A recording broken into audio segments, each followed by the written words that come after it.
आणि त्याबरोबर आज सभागृहामध्ये आमदार प्रताप सरनाईक यांनी एक लक्षवेधी आणली होती आणि या लक्षवेधीमध्ये जे ज्येष्ठ नागरिक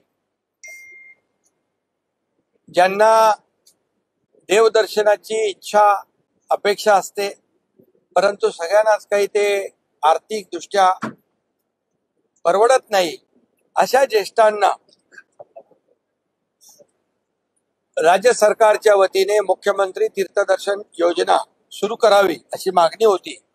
त्यामध्ये जे काही देवस्थान आहेत, हिंदू आहेत, चारधाम आहेत, आपली तिरुपती, म्हणजे जे काही तीर्थक्षेत्र आहेत त्यामध्ये जैन तीर्थक्षेत्र आहेत, ख्रिश्चनांची आहेत, आणखी हिंदूंची आहेत, बौद्धांची आहेत, परमात्माची, सगळे जे काही लोक जे तीर्थक्षेत्र आहेत या तीर्थक्षेत्राची यात्रा ज्यांना ज्यांना करायची आहे अशा लोकांसाठी एक योजना करावी अशा प्रकारची मागणी होती। सरकार हे सर्वसामान्यांचं आहे, त्यामुळे ज्येष्ठांना जे तीर्थयात्रा परवडणारी नाही, कारण आमचे अनेक आमदार इथे प्रताप सरनाईक आहेत, राम आहेत कदम, आपला प्रकाश सुर्वे आहेत, भोंडेकर आहेत, बरेच आमदार, सगळ्यांची नावं मी घेत नाही, दरवर्षी आपापल्या मतदारसंघातून या ठिकाणी तीर्थयात्रेला घेऊन जा। बच्चू कडू पण बऱ्याच लोकांना तीर्थयात्रेला घेऊन जातात।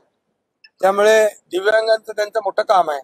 दिव्यांगांना देखील जे काही त्यांना सोयी सुविधा देणं खरं म्हणजे ते देखील एक पुण्याचं काम आहे। आणि म्हणून आज ही मुख्यमंत्री देवदर्शन तीर्थक्षेत्र योजना आज सरकारने सुरू करण्याचा निर्णय घेतलेला आहे। यामध्ये एक धोरण ठरवलं जाईल, त्यांचे ऑनलाईन अर्ज घेतले जातील आणि बाय रोटेशन दरवर्षी एक अमुक एक आकडा 5-10 हजार जे काही ज्येष्ठ नागरिक असतील त्यांना आपण शासनाच्या माध्यमातून हे तीर्थयात्रा त्यांची कशी सुकर होईल आणि त्यांना देवदर्शनाचा लाभ मिळेल। ज्येष्ठ असल्यामुळे काही अडचणी त्यांच्या असतात, त्या दूर कशा होतील या सगळ्यासाठी सरकार सकारात्मक आहे। सरकारने आम्ही निर्णय तो